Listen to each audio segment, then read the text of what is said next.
శుభోదయం అందరికీ. నా పేరు సుశాంత్. నేను 3వ తరగతి చదువుతున్నాను.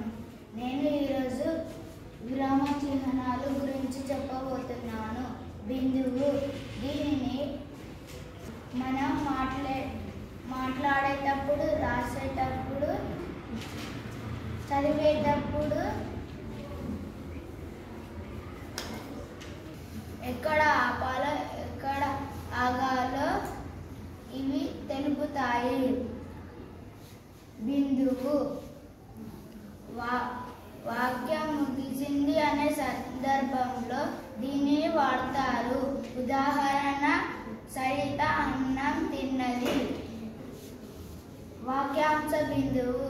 దీనిని వాక్యం ఇంకా పూర్తి కాలేదు అనే సందర్భంలో వాడుతారు. ఉదాహరణ, సరిత, గోపి బడికి వెళ్ళారు. ప్రశ్నార్థకం. దీనిని మనం ఎవరినైనా ప్రశ్నించేటప్పుడు వాడుతారు.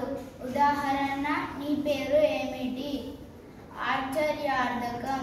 దీనిని